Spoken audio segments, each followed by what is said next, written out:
is a Saturday afternoon here in Omaha, Nebraska. The FS1 College Hoops tip-off is sponsored by Lincoln. Outside the CenturyLink Center, it's sunny. Inside, it's a sea of pink. A pink out for DePaul against number 16, Creighton. And hello there, everybody. Justin Kutcher alongside Nick Bob. And Nick, it's amazing what happens in a span of a couple of weeks. A couple weeks ago, this was an okay game. Now this is a big-time game for both teams. Yeah, DePaul has an opportunity to knock off a very vulnerable Creighton team, having lost 2 in a row. And Creighton, that vulnerability is very real. They're trying to figure out how to play without Maurice Watson. Big game for both sides for different reasons. Let's take a look at today's starting lineups, brought to you by the Jeep Grand Cherokee. There you see Davion Mintz, true freshman, getting his first start. It's interesting, Justin, sometimes getting that start can infuse confidence, sometimes it can infuse nerves. We'll see what emotion Davion Mintz plays with early in the game. For DePaul, Eli Kane coming off a career-high 32 points. The Keys to Success is sponsored by SoFi, offering smart solutions to help you reach your financial goals. I think for the Blue Jays, gonna have to knock down three-point jump shots. Without Maurice Watson, easy baskets have been tough to come by, so those three-pointers are extra important for DePaul. When you're on the road, hostile environment, got to take care of the basketball. Well, DePaul is in black. Creighton is in white with the pink trim. And the tip is controlled by Justin Patton and the Blue Jays. And here is that freshman point guard, Davion Mintz. I think playing through Justin Patton has become a very viable option for Creighton in the half court. Marcus Foster, the team's leading scorer. You mentioned the three-point shooting. They were 1 for 18 in the loss on Wednesday at Georgetown. A turnover here to start for the Blue Jays. A turnover for Patton. Billy Garrett Jr. running the point for DePaul. Justin Patton already getting double teamed, turns it over. You got to understand that as a player, a double team came, and so you got to make sure you're getting ready mentally to handle the doubles all afternoon. Garrett Jr. faced the double team, dribbles out of it, shot clock down to 7. Eli Kane, the deep three, well off the mark, and the rebound is off the hand of Joe Hannell. The head coach for Creighton in his 7th year is Greg McDermott, and this game has extra meaning to him. He's the one who started this pink out here for the Blue Jays. And the head coach for DePaul, show him in just a second. That's Dave Lado. Nice move underneath. Hanging, though, unable to finish was Mintz. So often players think about trying to finish instead of making sure they at least get to the free throw line. That was an opportunity there where Mintz, instead of moving the ball around, just go through the contact, assure yourself a trip to the charity stripe.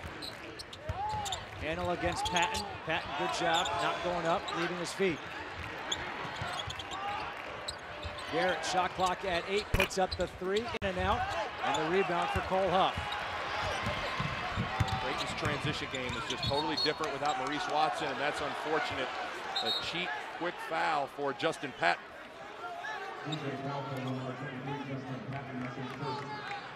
There is Dave Lado. We mentioned him now in his 5th season as the DePaul head coach. This is his 2nd stint.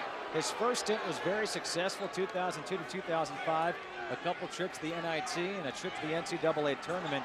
And he has got this team back to where they're competing virtually every game. They're coming off a 1-point overtime loss against number 13 Butler last Saturday.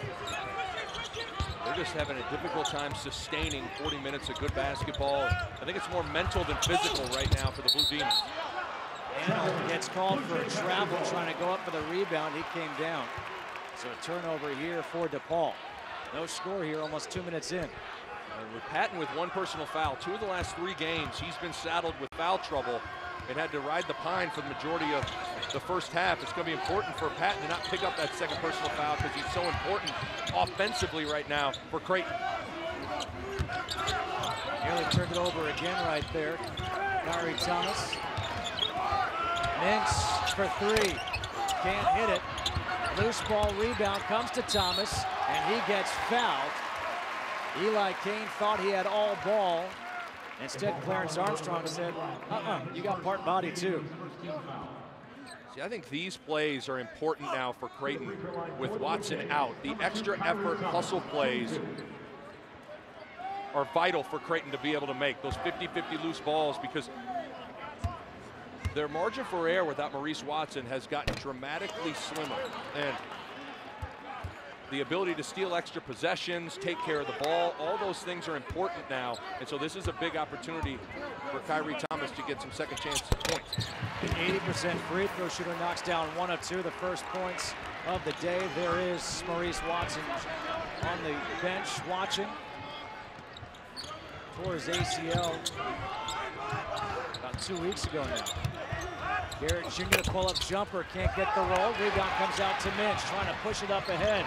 Thomas, bounce pass, Foster can't handle it. Gets it back off the backboard, turns it over. Here comes Kane. Good hands, Huff knocked it off the body of Brandon Cyrus, and that will be Blue Jays basketball. But even that's a small play there, eliminating 2 points, sprinting back, getting in position. Good play from Huff. It's those little plays that are going to make a huge difference now for the Blue Jays.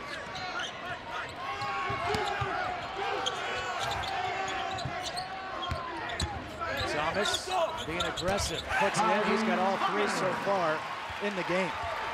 I think making Billy Garrett Jr. guard and work defensively is important, just because he is so important for DePaul offensively. You want to try and wear into his conditioning his legs a little bit on the defensive end of the floor. Cyrus not a three-point shooter, is long with that one. He's now 1 of 13 from 3 on the year. Thomas to the hoop, gets bumped. No, the follow is good by Cole Huff.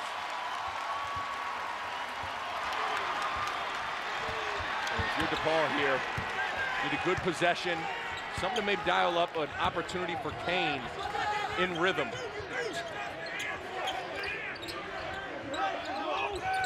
Trevarius McCallum against Foster. Shot clock down to 9. Kane puts it on the floor. His step back jumper. Back of the rim. Patton gets the rebound with those long arms. Foster. Huff. The corner 3 is short. This team was so good from three-point land in non-conference play. They've struggled in conference play, shooting just 29.6%. And we mentioned 1 of 18 from 3 in the loss to Georgetown on Wednesday. A lot of them were good, clean, in-rhythm looks. McCallum's jumper too strong, out of bounds, and this will be Blue Jays basketball. A 5-0 lead for Creighton early on. Cole Huff off the play by Khyri Thomas. The follow is good, and the Blue Jays pitching a shutout so far.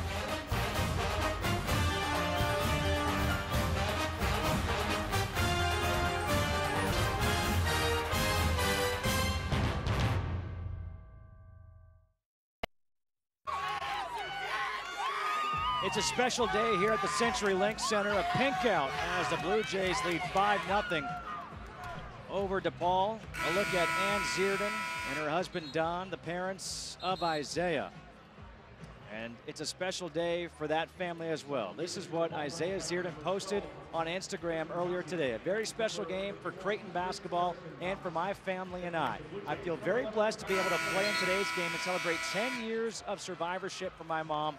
I play this game for my mama and all those who have battled against cancer. Hashtag beat cancer, hashtag pink out. Spoke to Isaiah yesterday, and he said what it was like as he puts his mom's name on his shoes for this game. And he said, you know, when I was 13 years old and you see your mom, the woman who wakes up every morning, gets you ready for school, makes you breakfast and everything, and see her battling cancer, and now she's cancer-free.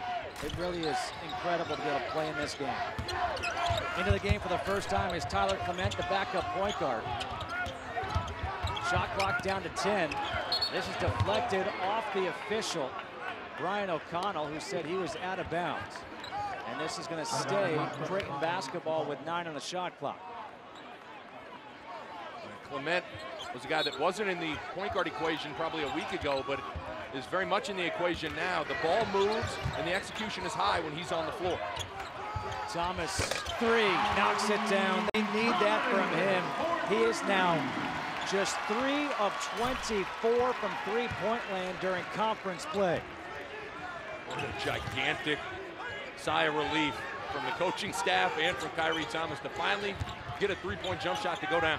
Eli Kane finally gets one to go down for DePaul. The first points of the day for the Blue Demons. I think Kane has to score at a high level for DePaul to win. And in every game where DePaul has played well, Kane's had big games scoring the rock. Thomas can't hit that one. Ghazi has checked in for DePaul. Also Chris Harrison Docks, number 51 for the Blue Demons. A shooter will be aggressive to let fly. Clement with a rebound off the miss from McCallum. Quickly up ahead, Foster in transition. Can't knock down the three, out of bounds. And it's out of bounds off. DePaul will stay Creighton basketball. And now coming in is Al Eichelberger, the freshman out of Saginaw, Michigan. And he'll replace Tredarius McCallum. I think the coaches have really talked a lot to Marcus Foster about taking better shots in terms of his shot selection. He's a good shooter that hasn't shot it well in conference play. He's got to make sure he's taking the right ones. Trying for an alley-oop here to Patton, and Patton gets fouled. And this foul will be called against Eichelberger. That is his first and the team's second. Patton puts so much pressure on you when he's picking and rolling to the rim. He's got such a size advantage that you can throw it up above the rim. He can go get it. He can go high point the ball. And oftentimes, if it's not a dunk, he ends up at the free throw line because he's fouled. Let me ask you a question. He's shooting 46.4% at the free throw line this year. You watch him right there. His form is not bad. Why is he shooting that poorly? It's all mental. The free throw line is a great indicator of how confident you are. You're either comfortable at the stripe or you're not. He's a guy that shoots it decent from beyond the arc. He shoots it well from the floor at a high percentage, but certainly has not shot it well from the free throw line. Now Zach Hansen comes in. The ovation you hear right now is for Zach Hansen because he returned after missing 15 games. He came back on Wednesday. He had ankle surgery. Rebound comes out to Huff, and this is his first home game. He got hurt back on November 21st, and the crowd so knowledgeable here in Omaha. Clement for three, knocks it down. Talk about being confident. That thing was in and out of his hands in a hurry. A guy that hasn't played a ton of minutes of late. But he's the scout team captain, and sometimes that can help your confidence because you're having to be aggressive on the scout team. Harrison Docks gets called for a carry. Trying for the crossover. Kyrie Thomas getting into the lane, attracting multiple defenders. Good relocation for Tyler Clement. And that's a lot of confidence. That thing is in and out of his hands. That's not necessarily a wide open standstill three, and he knocked it down. That's his 9th three-point attempt of the season. He's knocked down 4 of them. But it is interesting. When you run scout team, you're able to play with a high level of aggression. And so in practice, you can get into a better rhythm. And so he's been doing that for the entire season. So he's probably in a pretty good flow offensively from what he does in practice. And now Zierden has checked in. And Isaiah Zierden playing his more comfortable two-guard position. Hansen, little spin move, drop step, puts it in. And a little fist pump as well. 15-2, Creighton leading 7 minutes into this ball game.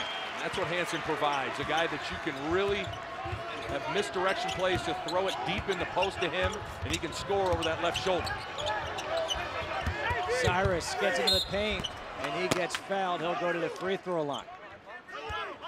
So Justin, this is just a misdirection play. Get everybody going to the left side of the floor and throw it back to the right side of the floor. And Hansen loves the peck dribble to the middle of the floor, get back to his left shoulder for the right-hand jump hook.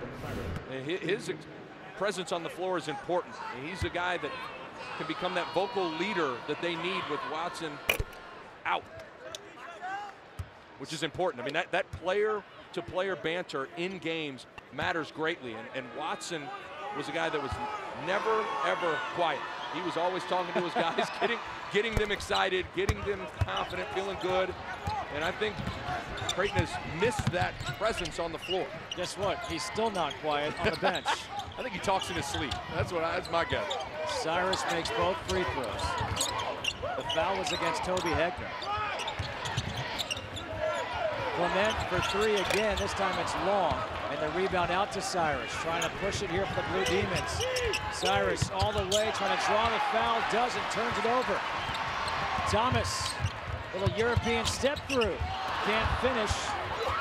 Hansen gets a loose ball, puts it up, and he gets fouled. And that foul will be against Billy Garrett Jr. That's the first against Garrett, and the team's third. You see Hansen running the floor, not assuming anything, being active, and Creighton has just played harder. Every 50-50 loose ball, every offensive rebound that they've been able to get a hand on, they've been able to do that. And that's what you expect. When you get beat by 20, you really get challenged in practice. And the one thing that typically happens is you play with great energy in the next outing. Devin Gage and Joe Hanna will come back in for DePaul, replacing Eichelberger and Harrison Docks. An 11-point lead right now for the Blue Jays. Hansen already with 2 points, now with 3 as he's 1 of 2 at the line. Can DePaul take a collective deep breath on the road? You've gotten punched in the mouth. Can you get it back collectively? Not playing hero ball, not taking tough shots. Get it back with execution and stops.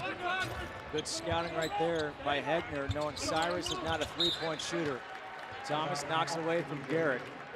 13 on the shot clock, 12:02 on the game clock. Got Gage and Cyrus on the floor at the same time right now. Two guys that aren't great 3-point shooters, so the help can be in the lane, plugging up those driving lanes for Billy Garrett.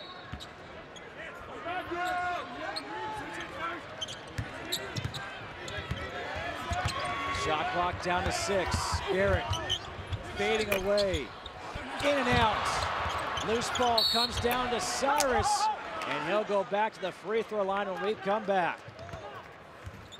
The Blue Jays leading by 12 over DePaul here in the first half in Omaha. Ticketmaster at Common Hall, Ticketmaster location.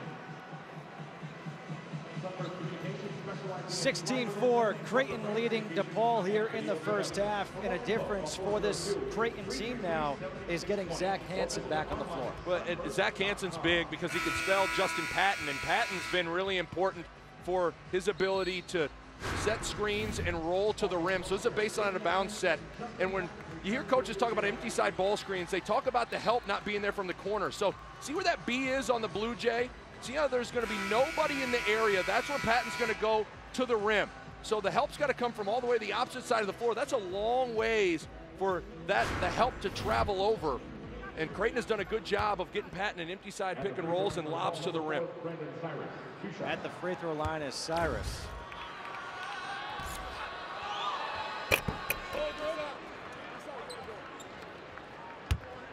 DePaul just a rough start. 1 for 10 from the floor. Already have 4 turnovers. He's got to get it back with stringing together some stops here. Eli Kane comes back in. Cyrus, 4 points all at the free throw line. Only 6 points so far for DePaul. 1 of 10 from the floor. Davion Mintz is back at the point guard position. Patton is in as well. He picked up the early foul. Good kick back for Foster for 3. Rebound for Hanel. Nearly traveled with it. Justin, we were talking, not sure why teams haven't come with more full court pressure with Watson's absence there. A little 3/4 court pressure from DePaul, trying to just make Mintz work, bring the ball up the floor. That's something I think you're going to see a lot more of from teams playing Creighton. Devin Gage not want to look for a shot. Foster jumps the passing lane. Here's Foster.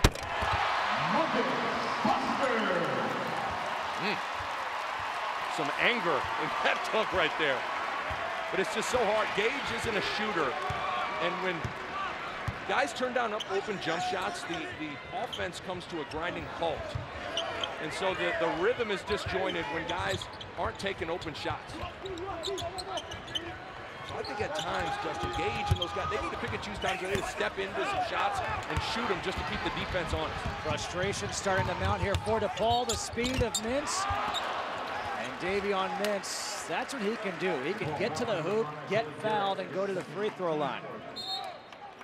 Foster, you talk about guys not taking the open shots because of that, be able to jump the passing lane. Right, see how Hegner's playing way off Gage. He kind of pecks with the ball a little bit, and then Foster's able to run through a pass and go get a dunk. A little bit of anger with this one.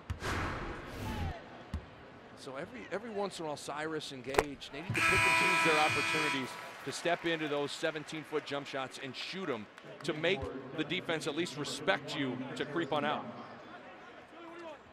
That's why Gage went to the bench. Harrison Docks just came in, and Davion Mintz, this is how much his playing time is increasing now with Maurice Watson Jr. out. You saw that in the first 13 games of the season, he played 75 total minutes. The last 2 games, 46 minutes. He's going to get the bulk of the minutes now at the point guard position. So he's got to expedite the process of getting comfortable. And I think it's his position now. He's going to be the starter. And when you officially are kind of named the guy, you can relax and understand that your minutes and your opportunities are going to come. Patton trying to dribble out of the double team, get to the Mintz. Zierden thought about the 3, and now Mintz will reset. Just a little bit late on that look for Patton, knocked out of bounds. And it will stay Blue Jays basketball. This is what they've lost with Maurice Watson Jr., but it's even more than just the numbers. Absolutely. I think the intangibles that have been vacant now have been as important as anything. And it's important now for Creighton to knock down their 3-point jump shots like that, because they're not getting as many easy baskets with Watson off the floor. So the 3-point jumper is important. Zierden knocks down the 3. His mom, Ann, likes what she sees. 23-6. The Blue Jays leading on a 7-0 run. 23-6. Creighton leading DePaul here with 9:47 to go. A pink out here at the CenturyLink Center. Ball movement, 3-point shooting, and we mentioned 3-point shooting being down in conference play. Isaiah Zierden, one of the guys who's actually increased his percentages in conference play. And I think that it behooves the coaching staff to keep Zierden at the 2 guard right now, because that's what he does best, what you just saw, catching and shooting. And so take it off his plate that he doesn't have to think about running the team, running point. He can just think about being a shot maker. And that's where I think the coaching staff has learned within a week here. Mintz and Clement are the 2-point guards, and Zierden's going to be at the 2. A moving screen set by Tredarius McCallum. His first foul, team's 5th here in the first half.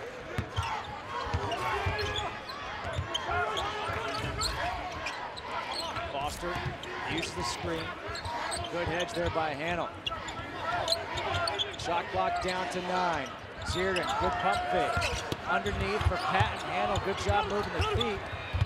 Mintz trying to flick it up with 3 on the shot clock. Turnover. Here's Garrett to the hoop, and he gets fouled. A blocking foul called against Zierden.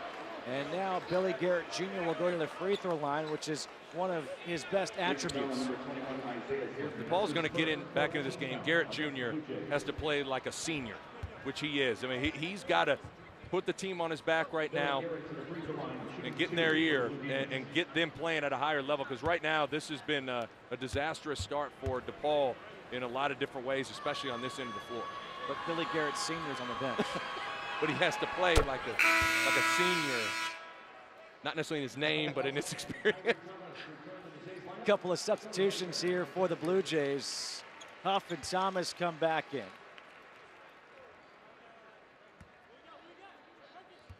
91.2% from the free throw line is Billy Garrett Jr.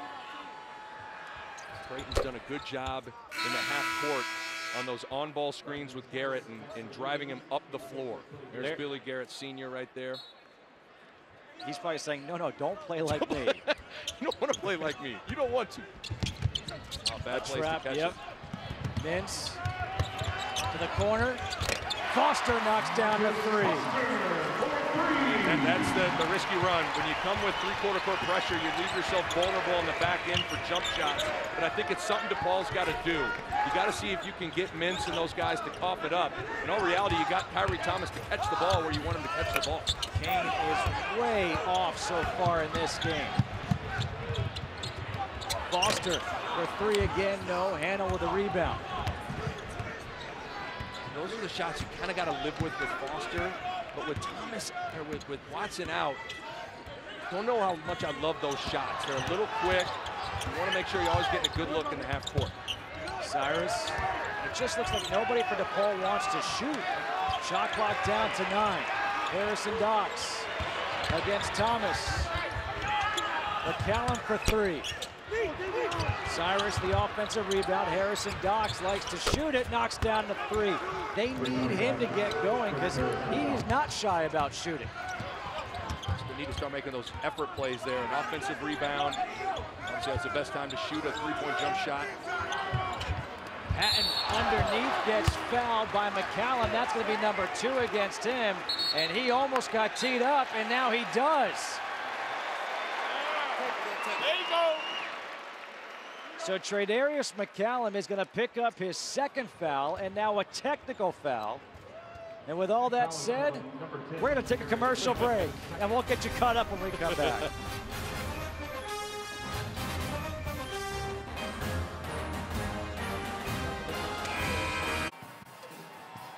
Saturday on Fox, the top 2 female bantamweight contenders in the world enter the octagon, knowing that if they win this fight, a title shot is next. It's history in the making when Valentina Shevchenko battles Juliana Pena. Only one of them will survive to challenge the champion. Don't miss UFC Fight Night tonight at 8 Eastern on Fox, or watch it live on Fox Sports Go. So this is what happened before the break. Justin Patton was open underneath, got fouled by Tredarius McCallum. That's his 2nd, slamming the ball. That's a technical foul. That counts as his 3rd. So we're going to have 4 free throws now for the Blue Jays. 2 of them, the technical fouls, are shot first. Cole Huff will shoot the tee. Cole Huff on the season is a 90.6% free throw shooter, 29 of 32. And you got to have poise. And I know things haven't gone well, but slamming the ball isn't going to get you back into this game. And we talked to Dave Lato before the game. We asked him, who's the most important player not named Kane and Garrett today?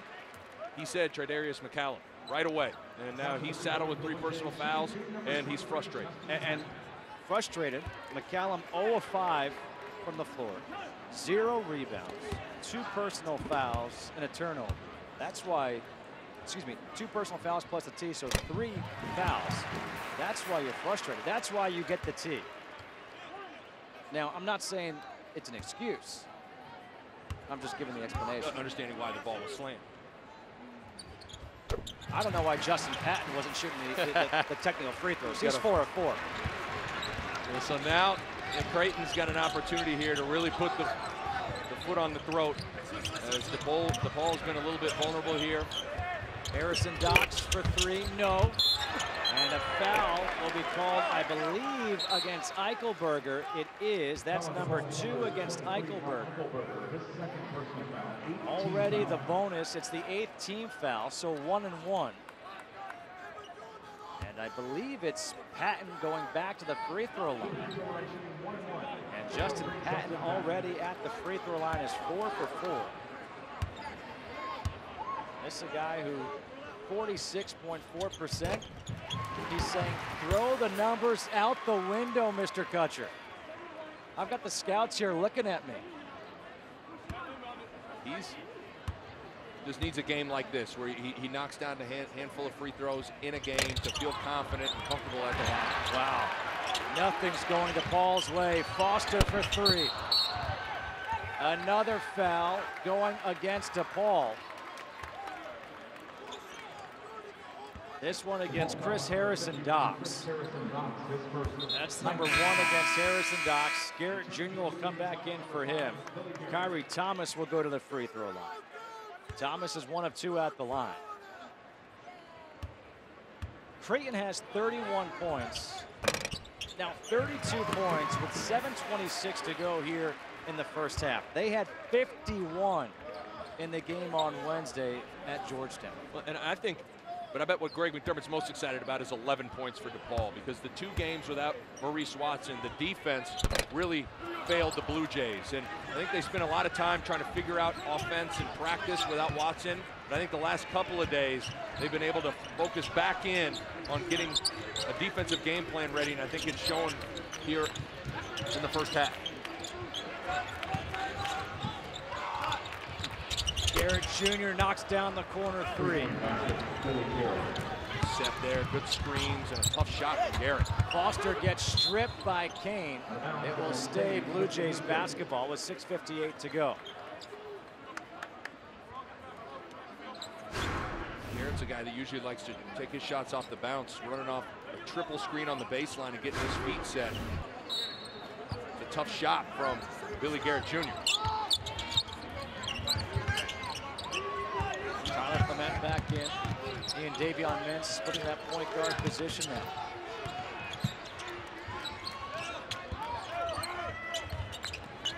Foster finds Patton along the baseline. Spin move, good pass. Up for three, got fouled by Cyrus, and that'll be a three-shot foul. You see, good things happen when the ball goes inside to Patton, because Patton's a willing passer out of the post. And when you have a willing passer out of the post, great things happen. You spin baseline, you skip it, it creates a scramble situation for an extra pass, three-point opportunity. And those are going to be those are the ways that Creighton's going to manufacture offense, with ball movement rather than guys getting in the lane and making plays, because that was oftentimes Maurice Watson Jr. Huff front rims it at the scorer's table, getting ready to check in is Zach Hansen for Huff. So this is one of those where if you're Huff, do you make it? Do you miss it? Do you want to stay in? What do you think?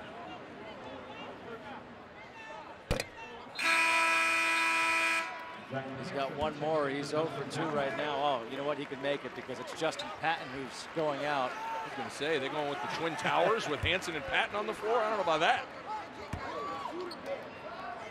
But it's, you know, with Zach Hansen, it's a testament to how hard he rehabbed. To come back from his ankle surgery about 3 weeks early, there's no way that happens unless you're really busting it in the training room, 7 a.m., taking things serious.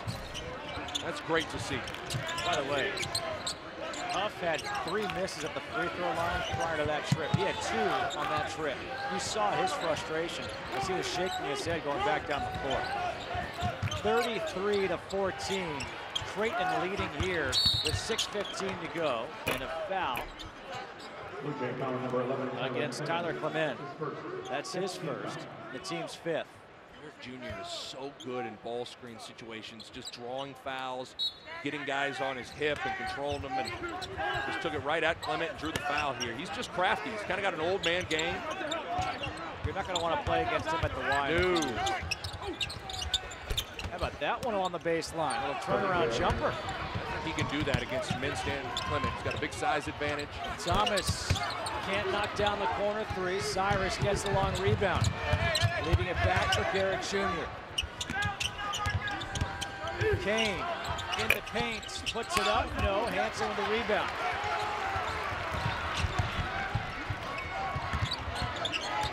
Good job by DePaul getting back on defense. Hansen asking for it against Eichelberger. Spins along the baseline, and we've got a foul against Zach Hansen. Getting called for the hook. Garrett Jr. is really good in the post, uses his body, and he just displacing Clement just enough to be able to create the shot. He's strong, and he knows how to create space when he's in the paint. He's a guy that likes contact when he's pecking around in the lane. Davion Mintz comes back in, as does Toby Hegner for the Blue Jays. DePaul, who opened this game 1 of 14 from the floor. They're now 3 of their last 5, trying to get something positive going in the final 5.5 minutes of this first half. I think Kane's got to get going a little bit. I'd play through Garrett Jr. here, but Kane's got to make some shots. Well, Garrett Jr. knocks down another 3-pointer. He's got inexperienced guys guarding him right now, Clement and Mintz, and I think you got to take advantage of that matchup if you're DePaul. Foster got all the way to the hoop and gets fouled, and this foul will be against Eli Kane. And that's his second. So 2 free throws here for Marcus Foster. Don't you think Foster settles too much for jump shots and tough step backs? And when you can get to the hoop like that, you got to attack. Absolutely, and when you're not shooting the ball well from the perimeter like he's been struggling in conference play, this is where you get your rhythm back. You get to the free throw line, you see the ball go through the net a few times. And honestly, the great scorers do that. No doubt.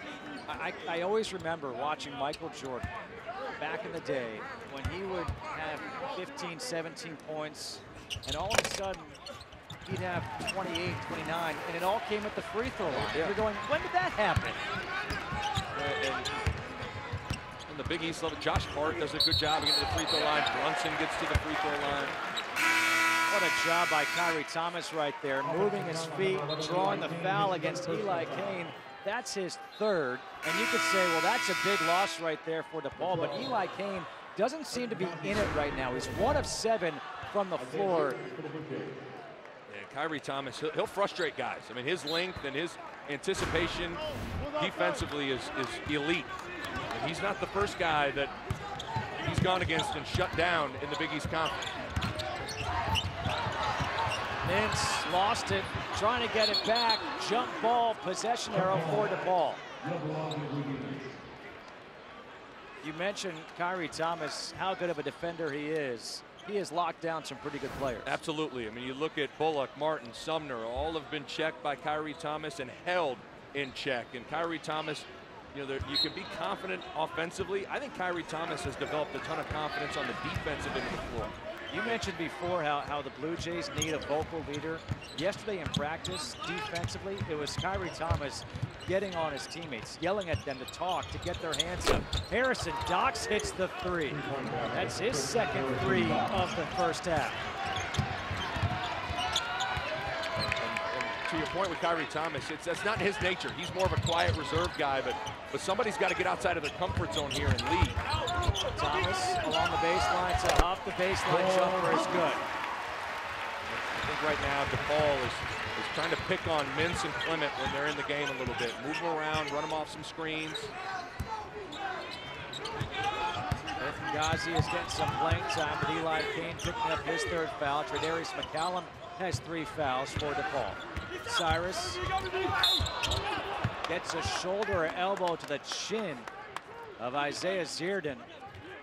And this is going to be a foul. 37-22. Creighton leading DePaul here in the first half.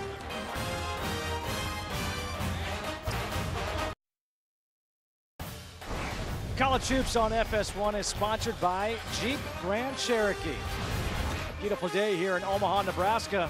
What do you know, the car show's going on right next door here at the Convention Center. And look what we have there. The 2018 Jeep Grand Cherokee. Outstanding. Red, white, do we have a blue? We got a Maurice Watson instead. Maurice Watson Jr. coaching up the freshman Davion Mintz, who's getting now the bulk of the playing time at the point guard position.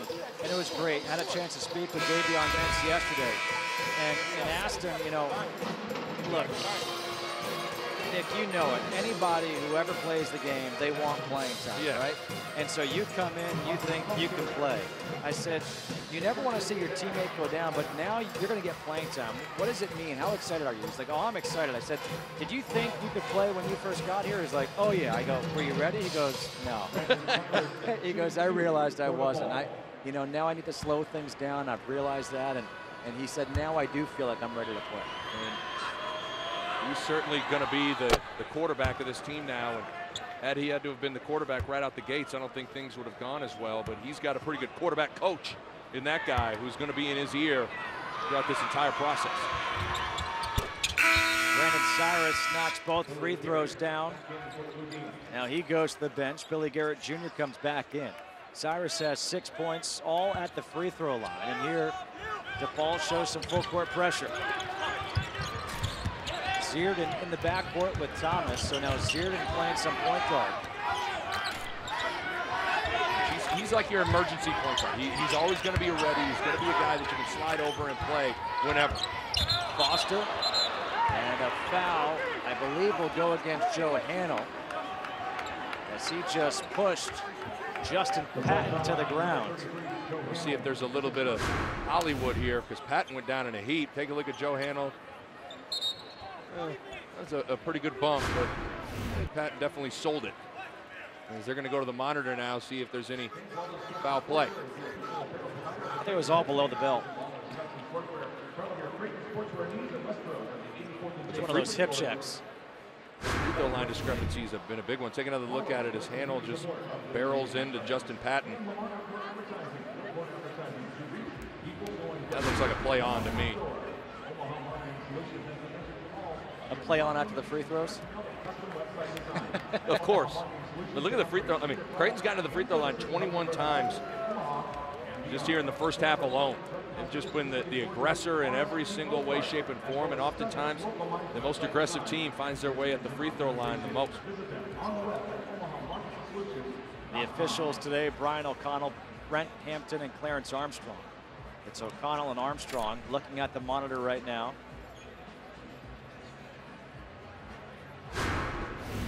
One more look at it. His handle just had his hands up around the head, and I think that's what they're trying to take a look at. It's clean.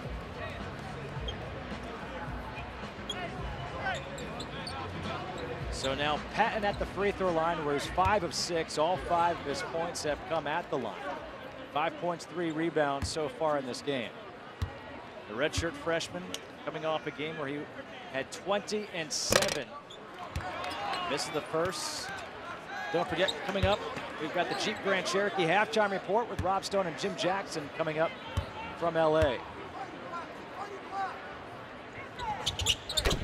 1 of 2 at the line. 14-point lead for number 16, Creighton. And you see, look who's guarding Billy Garrett Jr. now, Kyrie Thomas. He's been rolling, now you put Thomas on. And Thomas steals it from him, then gets fouled by Billy Garrett Jr. It's such a luxury to have a lockdown defender. It's almost like having a Revis or a Josh Norman, and a guy that you can just stick on the team's best player. And great defense with Kyrie Thomas, and he picks and chooses his time to be aggressive, to reach for the ball, and there he got. That's number 3 against Garrett Jr. So foul trouble's becoming an issue. Look at this. The 3 big players for DePaul, Tradarius McCallum, Eli Kane, Billy Garrett Jr., all with 3 fouls in the first half. That's big. It's huge. So the tough part is oftentimes the remedy for foul situation in terms of managing it is playing zone. But zone slows the game down, and DePaul is going to try and dig out of this hole. So we'll see what Dave Lato wants to do in terms of countering this. Off in the corner. And a traveling violation against Huff. Maybe move the pivot foot. It's like he drug it just enough. But I like that dribbling up the floor to create the passing angle into the post. I know it was a turnover, but it was the right idea. A 14-point deficit here for the Blue Demons. Under 3 to go here in the first half. A lineup you don't see very often for DePaul. Where do you go for offense here? Harrison Docks. Running him off some screens. For 3, air ball closed out by Zierden, out of bounds, and it will stay DePaul basketball with 9 seconds on the shot clock. But think about who you have. You've got Harrison Docks, Cyrus, Urton Ghazi, Al Eichelberger, Joe Hanold. Harrison Docks, Cyrus will put up the 3 and knocks it down. Brandon Cyrus, just his second 3 of the season. Patton running the floor, turns it over. Here comes Ghazi. Cyrus to the hoop. Offensive foul. Cole Huff was there. Offensive foul. Pretty good job by Cole Huff. Obviously, it's not a shot blocker, but he's got to defend the rim in his way. And that's absolutely a charge. Got his feet outside of the restricted area. But this, I mean, how often do you think Dave Lato has had this 5 on the floor, even in practice? I don't even think during scout team. No. So it's just, it's tough sledding right here, but you got to problem solve on the fly. That was number 2 against Brandon Cyrus. Zierden underneath, and now Zierden gets fouled. It's a foul fest here in the first half for DePaul. This one's against Joe Hanold. That's number 2 against Hanold. Zierden to the free throw line. He's 89.5% on the season.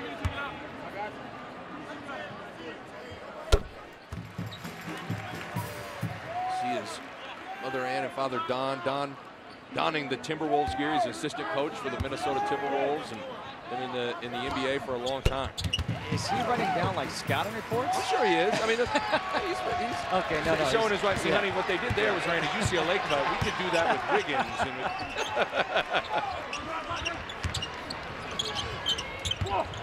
Harrison Docks. Up and under. No. Thomas using that long wingspan. Up ahead. Patton able to catch it. Saves it for Thomas.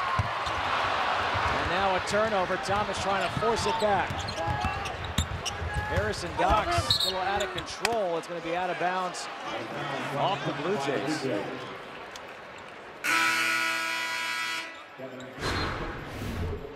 Pretty athletic just to be able to grab this and save it out to his running mate, Kyrie Thomas. And, you know, the agility and athleticism and hands Patton shows in the open floor is why there are NBA scouts here at every single game watching him play. He makes about 2 or 3 plays a game that'll drop your jaw. Devin Gage to inbound. Cyrus the baseline jumper. Look at the box out. Nobody grabbed the ball. Now Handel has it, and he gets fouled by Tyler Clement, and that's going to be number 2 against him. Hegner did everything right there, but didn't disengage and then go get the ball. You got to block out, you got to create space, but then you got to go off your man and go get it. It's like one of those rebound drills you do in practice where you boxed out, the ball bounces 3 times, and the coach says, grab the ball! Go get it. That's the final move you have to do to complete the whole process of grabbing a board. 1-on-1 here for Handel. Knocks it down. Handel's a good story, a walk-on for DePaul. Has started every game this season. 56% free throw shooter on the season. He just plays hard. He's their junkyard dog guy that's going to screen, he's going to rebound, going to play with energy. And any offense you get is just a bonus with him. Knocks them both down, 11-point game. Tell you what, all things considered, Justin, for DePaul only to be down 11 with the foul trouble and the shooting woes in the first half, you get this thing under 10, I think you're feeling great if you're Dave Lato. I would agree, especially when you were down by as many as 21. Underneath, Patton, there's the dunk. Good feed by Foster. They keep track of the dunks for Justin Patton. That's number 52 on the season.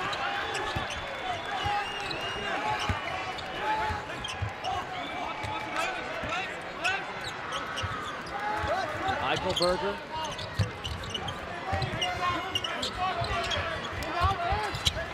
Gage against Clement. Gage all the way to the hoop, couldn't finish though. Shot clock to 3, it never reset. They don't realize it, and there's a shot clock violation. You look at rolling to the rim. Keep an eye on Toby Hegner in the corner. As he slides up the floor, the help can't come because he's a 40% three-point shooter, so Patton can get behind the defense and flush it.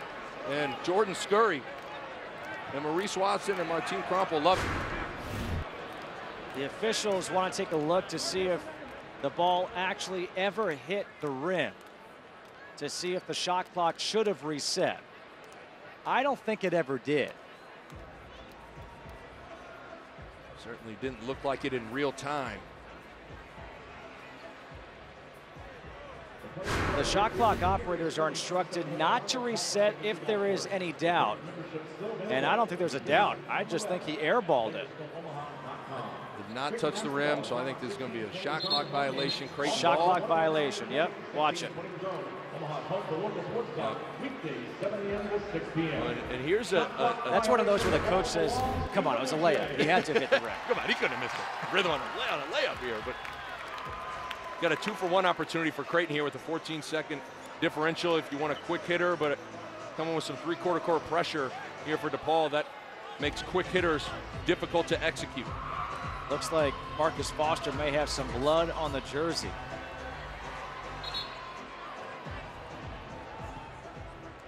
The clock is now at 48.2. It looks like Foster's going to be changing jerseys now. Don't forget these jerseys are not their normal jersey. So now he's going to wear number 14. So if someone's joining us late, going, who's number 14? It's not Caleb Joseph, the Syracuse transfer who is redshirting this year. Is this an NCAA violation? What's going on?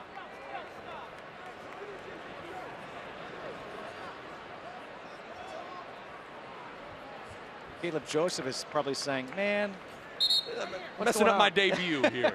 Better go hold it down. There's Caleb Joseph right there.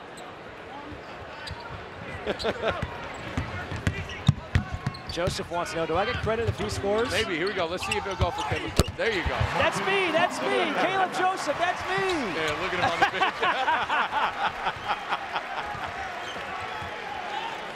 pitch. 15-point lead for number 16, Creighton, here with 29 seconds to go in the first half. Anno left open, doesn't want the shot. Shot clock down to 10. Shot clock at 5. Gage has got to go. Gage puts it up with 1, draws iron. Clement has it with 7 seconds. Up ahead. Foster for Patton. 2. And it's an offensive foul with 1.5. Eichelberger draws it. That's number 2 against Justin Patton. And quickly off the bench is Martin Krompel to make sure Patton doesn't pick up number 3. Good play from DePaul there to understand that the last line of defense was a charge and take it. Now Patton will take a seat. 1.5 seconds. Gage does not get the shot off in time. So 44-29 is the score at the half. Number 16, Creighton, after losing 2 in a row, leads here over DePaul. After the break, we'll check in with Rob Stone and Jim Jackson for the Jeep Grand Cherokee halftime report. Marcus Foster's now wearing a different jersey. Caleb Joseph, and Caleb Joseph's loving it.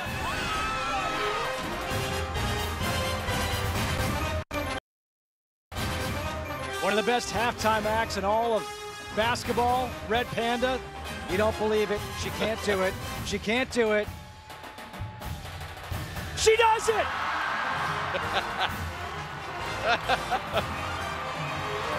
It's unbelievable. It's 44-29 at the half. Creighton leading DePaul. Justin Kutcher alongside Nick Baugh.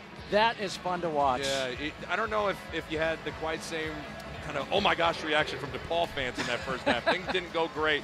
Got in foul trouble, and that was really the big story of that first half for the Blue Demons. But impressive the fact that you even said just now, you thought they'd be down by 25. Yeah. They're lucky it is what it is, because the way that the Blue Jays came out, they were really rolling. Absolutely. I thought the defensive energy was extremely high for the Blue Jays, and then Foster was able to do his thing at a high level. But I really think the defensive energy has been lacking. I mean, you were here a week ago with Marquette hanging 102 and shooting 60% from the floor. The fact that Creighton held DePaul to 7 of 28 from the floor, Greg McDermott's got to be thrilled. Let's take a look at the first half highlights, and let's see how Marcus Foster started things off here for the Blue Jays. Marcus Foster, I thought he did a good job of getting some easy ones and taking better shots. There he is, getting in the passing lane with a nice dunk, and that's always going to get your rhythm going a little bit. And I know you might be confused. He had to change jerseys. He had to put on number 14, knock down a jump shot. Really, Billy Garrett Jr. was the big source of offense down the stretch to keep the ball even in it. Garrett Jr. had to be more aggressive because his running mate Eli Kane was struggling. There he is, hitting shots off the dribble, knocking down shots from beyond the arc. Billy Garrett Jr. had a really good first half. The first half stats brought to you by Jeep Grand Cherokee.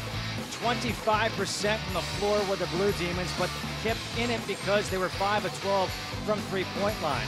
What we don't show you there is the fact that free throws. Creighton shot 25 free throws in that first half, 8 of 25. DePaul, they were 10 of 10. So the first half, it was 44-29. At halftime, it's all Red Panda.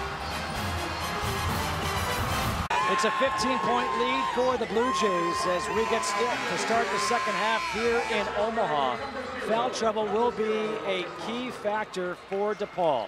Their big three, Tredarius McCallum, Eli Kane, Billy Garrett Jr., all with 3 fouls in the first half.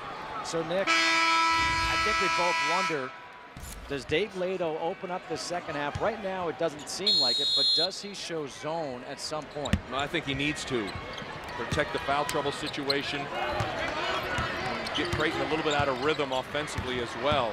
But speaking of rhythm, Garrett Jr. was the only one in a rhythm out of the big three. See if Kane and McCallum can get into a rhythm early in this half, something to keep an eye on. Loose ball on the floor, jump ball, and it's a turnover to start the half for the Blue Jays.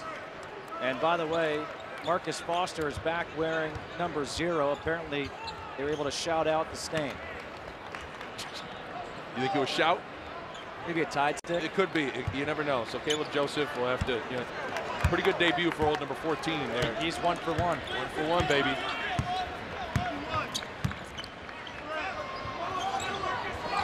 Eli Kane in that first half was 1 for 7. Nice roll in the hoop.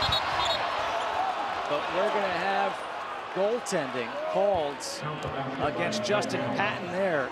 So the bucket counts for Hanel. See, they're hugged up on Billy Garrett Jr. because he was hot. So see how Mintz was chasing him up the floor? He has to be the one to help Hanel. Not there, and get a goaltending call. Good start early for DePaul here. And the reason that was a goaltending was the ball touched the rim first, and then Patton knocked it off. Thomas, the kick out. Foster for 3. Air ball. Hanel with the rebound. Kane. Little hesitation to the hoop, and the reverse puts it in. Impressive that Kane comes out and gets an assist right away, and that's a way to get into a rhythm as well. You just want to have a good positive play. So then there in transition, he's able to put his foot on the gas and get to the rim. That's a good start for Eli Kane. Good pass by Patton. Mintz for 3. Back rims it. Kane with a rebound.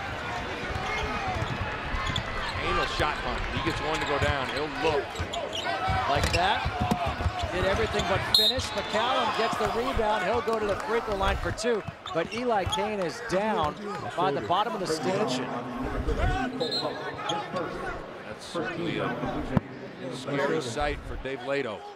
Looks like he's holding his shoulder.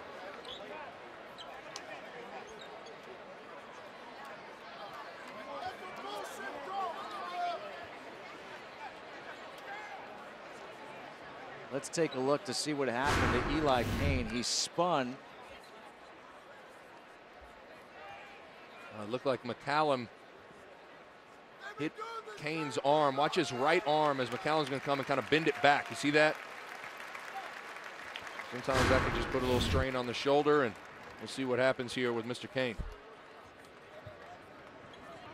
Checking in is number 51, Chris Harris. Well, outside of that, what a good start for the first minute and a half here for DePaul. Had some energy defensively, offensively. You've gotten the guys you need to get into a rhythm. Now McCallum's at the free throw line. Darius McCallum in that first half was 0 for 5 from the floor. This is a guy who's coming off a double-double, 15-11 against Butler. Back-to-back double-doubles. And his first points of the day. He's an 87.5% free throw shooter as Eli Kane continues to be worked on over there on the sideline. Just all season long, the Bulls search for that third consistent scoring option. McCallum is the most likely candidate. Good position by Patton, couldn't finish. The rebound by Garrett.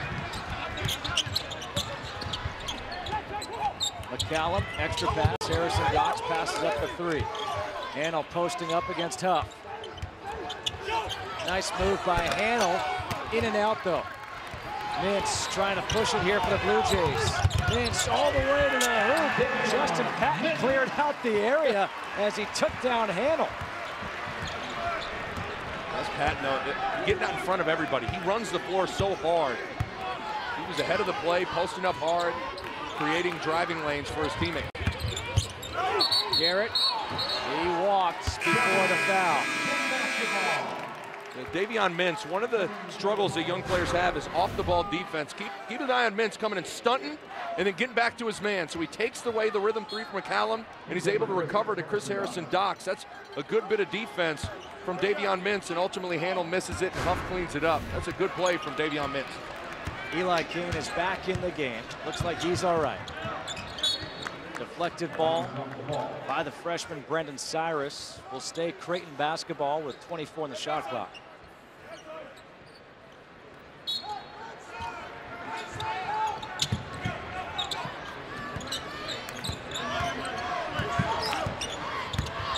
Mintz. Foster doesn't use the screen. Kick out to the corner, deflected ball by Kane. 12 on the shot clock here for the Blue Jays.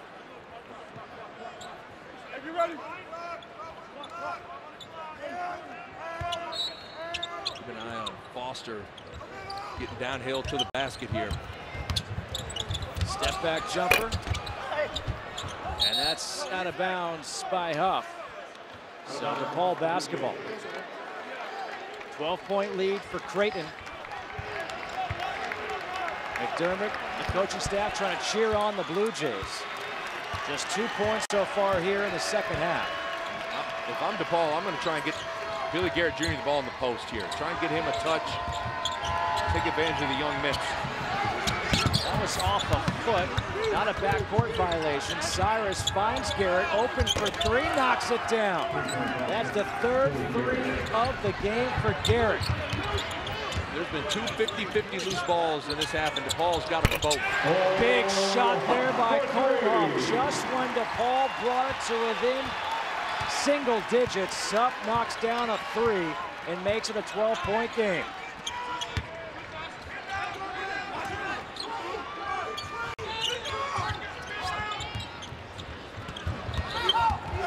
Kane forcing one up, looking for the foul. Patton comes out. Thomas. Too many white jerseys. Turnover. 2-on-2. Garrett. Up in the air, nowhere to go. Fortunate to find Kane. Handel to the reverse, puts it in. And you wonder if Greg McDermott wants a timeout. Instead, he wants his guys to push it. 10-point ball game. 4 minutes into the second half. It's just a great start to the second half for DePaul. Tons more energy, tons more life. And oftentimes when you play with energy, offense comes a little bit easier for you. A foul underneath. This will be called against Handel. Number 3 against Handel. 49-39. Blue Jays leading DePaul, but a good start for the Blue Demons here in the second half. Billy Garrett Jr. knocks down his third three. Kolhoff comes right back, answers for the Blue Jays, and then Handel to the reverse, puts it in. 10-point ball game. Dave Lato's team now trails by 10. Let's go inside the huddle with the head coach for DePaul. Not a job to do, right? You can't be saying, damn, we need a hedge. Or damn, we got to get back to the lead. If now you picked up the pace and things happen for you on both ends because you're solid, right? Great things happen when you take care of your assignments and you play with energy. And the pace of the game has picked up a little bit for DePaul, and that's why they've started this half outscoring Creighton 10-5. Patton from 14 puts it in. For Justin Patton, that is just his second field goal of the game.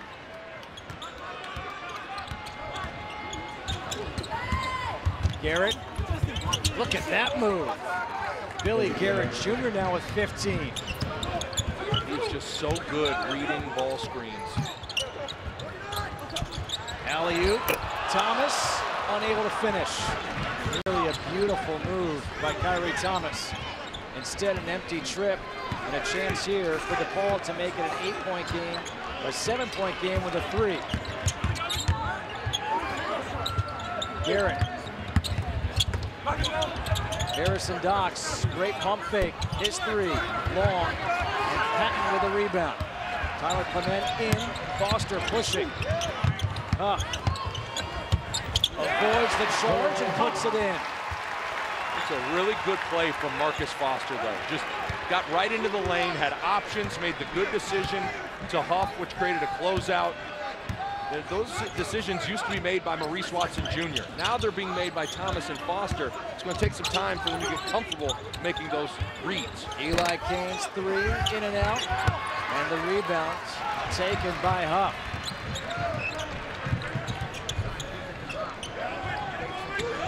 Thomas cut off. Patton pulls up for the long. Kane. Thomas gets the rebound. Fresh 30 here for the Blue Jays. Wide open, Foster. And Foster moved the feet. He had an open shot, passed it up, and then a turnover. They made a bad decision there, but he made a good one in the previous transition situation. Pretty simple, just got a piece of the paint, kicked it to Cole Huff, which creates the closeout and the driving opportunity. But you can sense Foster turning down jump shots is a window into the confidence in that jump shot. I mean, I don't think I've said all year Foster turns down a jumper. That doesn't happen very often. It actually happened yesterday at practice. And the coaches said, we don't need you turning down jumpers. Turning down open jumpers. Right. That was a rhythm, good skip pass. That's one he's got to take. But you start guessing a little bit and predetermining when you're in a little bit of a funk with your jump shot. Harrison Docks. Cyrus, the jumper, off the back of the rim. Rebound for Foster. Foster, bounce pass for Thomas. Really pretty. To get good read though, right, Justin? I mean, just pushing it, attracting the defender, dropping it off to Kyrie Thomas for Marcus Foster. 14-point lead here for the Blue Jays. Harrison Docks really dribbles high. Wow.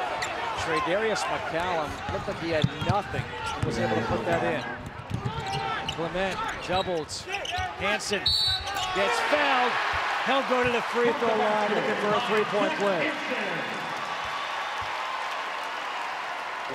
Hansen popped open because Clement was in trouble as he got kind of pinched with a double team. And yeah, Creighton's bigs do such a good job of running the floor and posting early in possessions, and that's the thing where Hansen's important, because now you got two guys at that center spot that can go and just empty the gas tank, play in 3-4 minute spurts, get out, then the next fresh body can come in and do the same thing, run the floor. Hansen's got 5 points on the day. Short on the free throw, rebound for McCallum. Now with Zierden on Garrett Jr. I think you dial up opportunities for Garrett Jr. to take advantage of that matchup.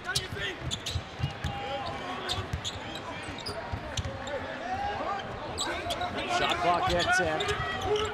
Hanel against Hansen. Kick out, shot clock at 5. Garrett Jr. deep three. Billy Garrett Jr. now with 4 threes on the day. He's got 18 to lead all scorers.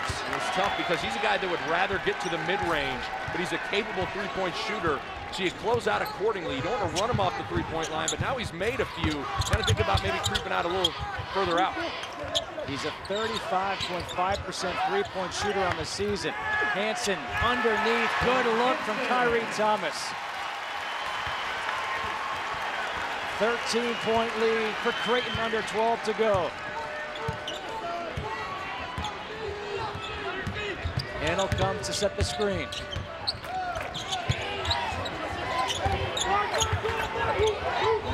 Harrison Docks for 3. And the rebound for Hansen. Zierden up ahead. Thomas. Look at this spin move to the hoop.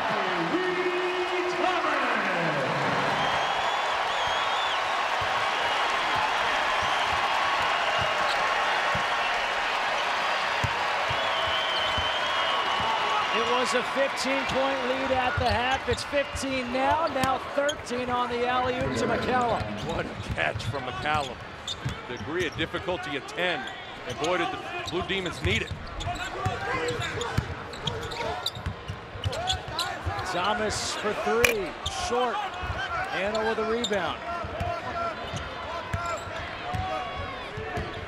Dave Lato tells his guard, Harrison Docks, walk it up, walk it up. Next whistle, they'll have a timeout.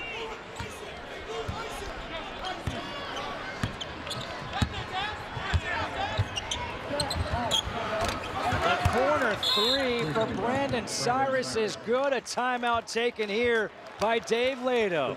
10:38 to go here in the ball game, and it's a 10-point game. Kyrie Thomas gets this crowd on its feet. Check out the spin move. Beautiful finish. And the three by Billy Garrett Jr. 10-point ball game.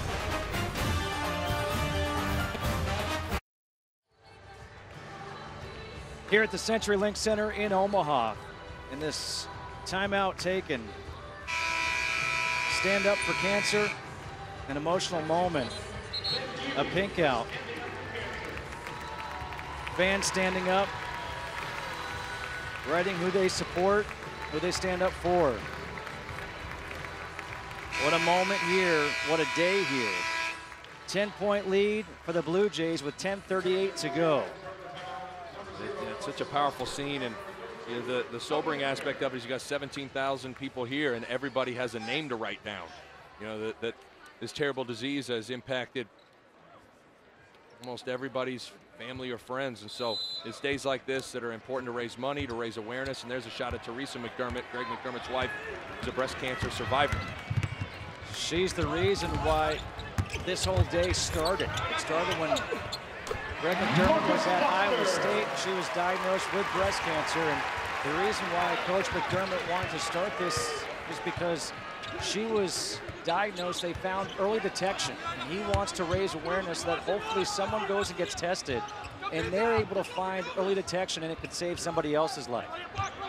See, I can attest to that firsthand. And found a tumor in my thymus gland last year, and obviously early detection was huge. They were able to get it out, and it was benign. I was lucky, but many people aren't so lucky. Yeah, it's pretty crazy. It was about a year ago we were doing a game, and then next thing you know, find out that you've got the tumor, and we're all really happy you're doing well. But I'm here, and that's what's important. Absolutely. 63-61. We've got a commercial break here.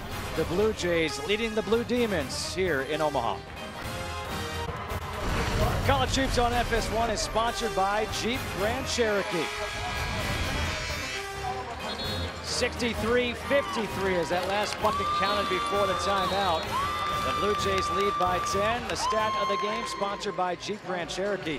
A rough start for the Blue Demons, but really they've picked it up since. Been impressive.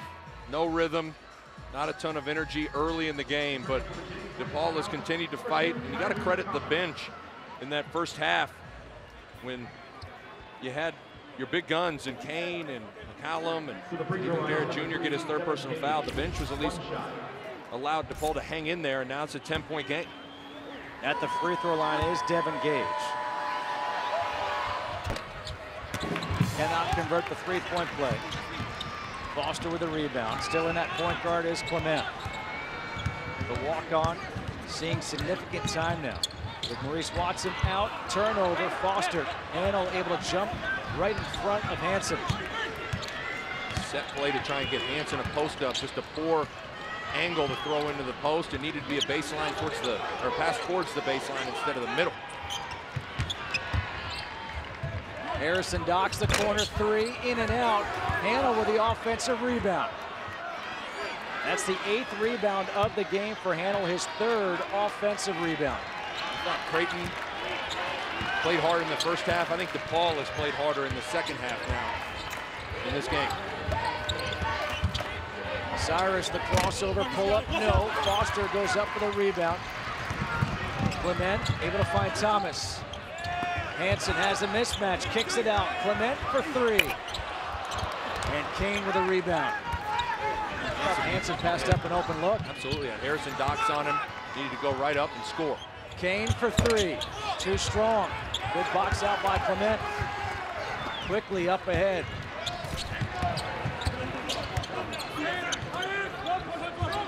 Hegner sets the screen.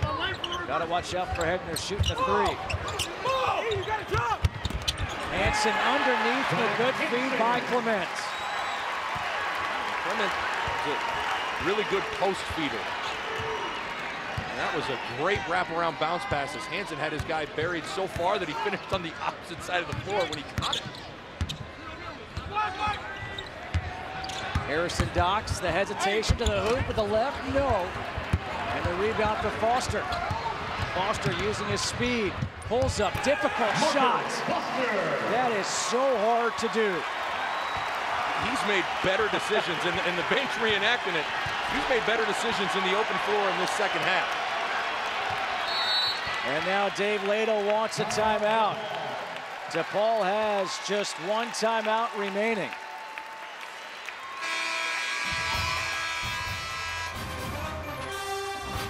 Timeout taken here by the Blue Demons.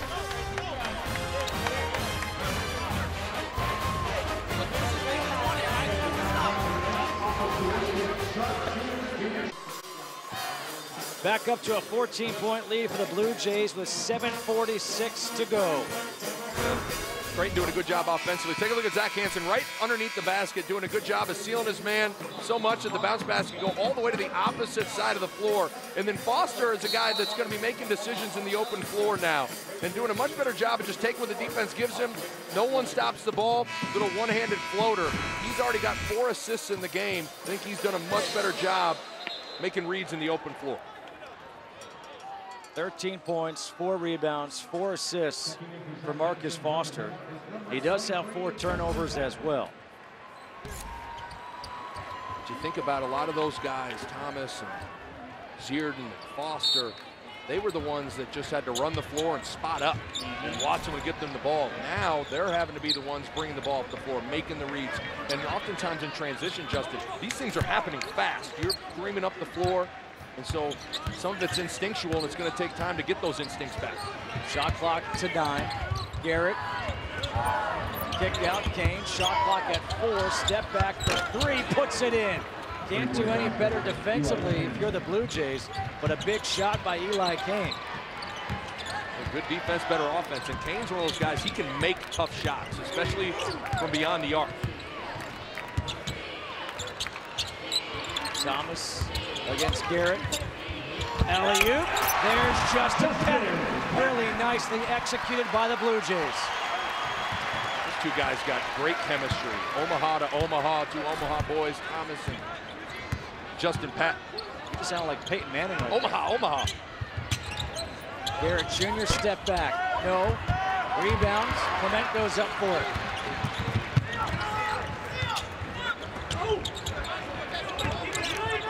Garrett and Patton matched up. You find it. Thomas again for Patton, puts it in. I'll allow you to do the Peyton Manning with that connection if you want to. There. Omaha, Omaha. You put a little more oomph into it than I did. That was impressive. 14 now for the redshirt freshman Justin Patton out of Omaha.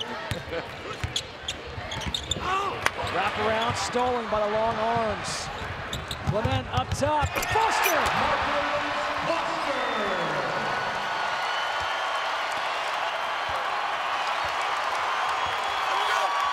Little 6-0 run here for the Blue Jays, 73-56.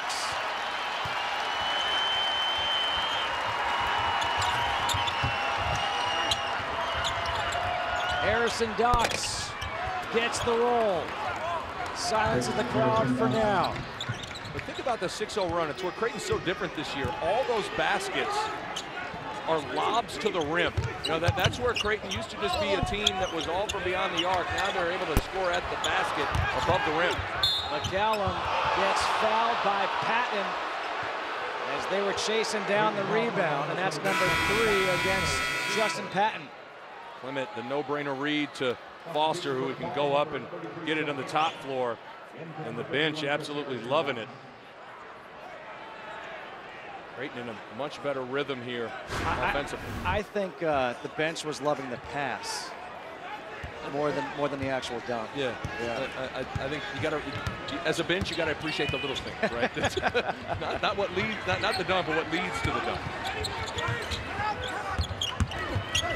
Kane blocked by Patton. No goaltending up ahead. Thomas. Above the rim. Goodness. That's good for Godfather Pizza. He's been taking over 75 points. Do it. Defense leading to offense.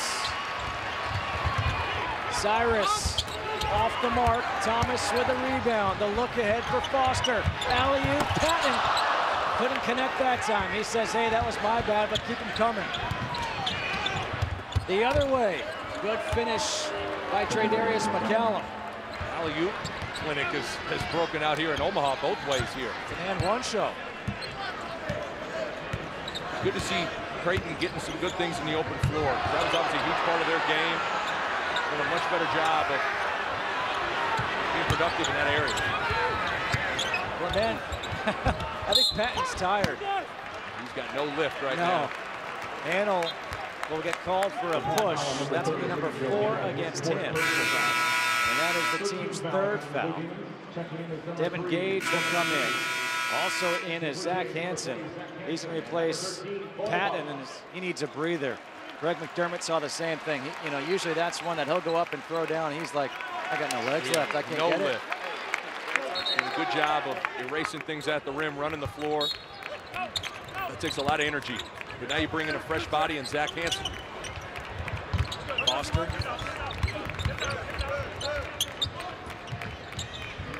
How about this? First half, 25 fouls called. Second half, 6. Clement finds Hansen, has it stripped, out of bounds, will stay. Blue Jays basketball when we come back with 18 on the shot clock. We said it, defense leads to offense, and it's exciting. Absolutely, Justin Patton pinning it off the glass, and then Kyrie Thomas with the flush to finish it. Tomorrow, it's the Big East versus the ACC in college hoops action on Fox. Josh Hart and number 1 ranked Villanova host London Parentes and number 12 Virginia. There has been a ton of anticipation for this matchup, and it tips off tomorrow at 12:30 Eastern only on Fox. This is what's amazing. At 12.3 points per game, London Parentes leads the Cavaliers in scoring. That's just kind of the nature of the way they play. And Josh Hart's been playing terrific basketball. It's an interesting matchup because in order to beat Villanova, you got to be able to guard them one-on-one because they're too good of passers and decision makers if you're constantly having to help. And if there's a team that can do that, it's Virginia. But Villanova's going to be hungry coming off of that loss to Marquette. It's going to be a good one tomorrow on Fox. Shot clock down to 10. Hansen, good hands to catch that. Shot clock at 5. Hansen against Hanel. Kick out. Thomas with one on the shot clock, puts it in. It was outstanding from Zach Hansen. When it just reading and reacting, the whole defense taking his time, attracting the double team and finding the shooter. That's great tempo and pace in the block from Hansen. An added dimension now for this Creighton team with Hansen healthy again. It's amazing to see him out there. He really hasn't shown any sign of rust at all. And how about this, with Tyler Clement playing late in the game with 3 minutes to go, this is a walk on the point guard, and now he gets fouled here by Devin Gage. And that is just the 4th team foul. But this says something about the thinking from Greg McDermott. Your offense is so good. You don't need scoring necessarily out of that point guard position. So all of a sudden, with Davion Mintz and Tyler Clement, it changes your philosophy. Absolutely. You just need a guy to go be solid and move the ball, and you're just going to rack up assists if you do that. There's 7 assists between those 2 guys, 5 from Tyler Clement. Under 3 to go, 18-point lead. I'm impressed with Clement today. He's played with poise. He's played with confidence. Underneath, Hanel, easy bucket. And this is a big game for the Blue Jays. We talked about this in the open. It's a big game for a couple of reasons. One, they're 0-2 without Maurice Watson. A loss at Georgetown on Wednesday, a bad game, 71-51, 1 of 18 from three-point land. They lost last Saturday here to Marquette, 102-94. Yet after this game, they're at Butler on Tuesday, and they're home next Saturday against Xavier. You have a chance, if you don't win this game, to lose 5 in a row. And lose all momentum and confidence that you built with that 18-1 start.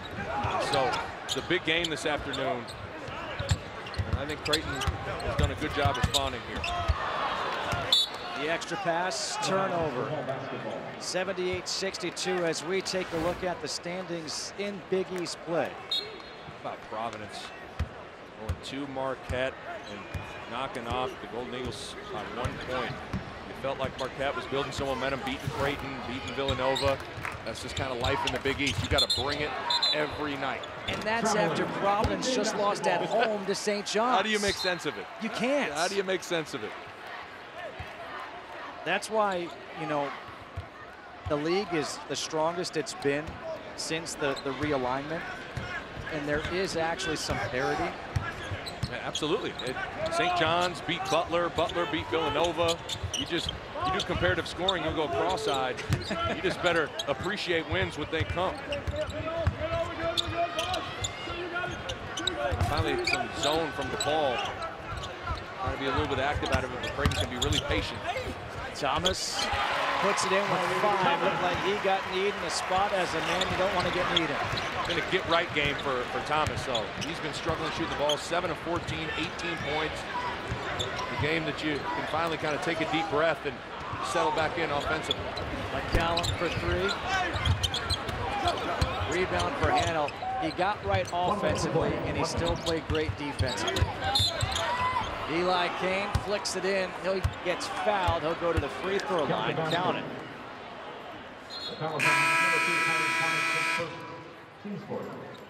Now Kobe Paris, Jordan Scurry, and Martine Krompel will check in. And Foster, Patton, and Kyrie Thomas will get a hand from the crowd.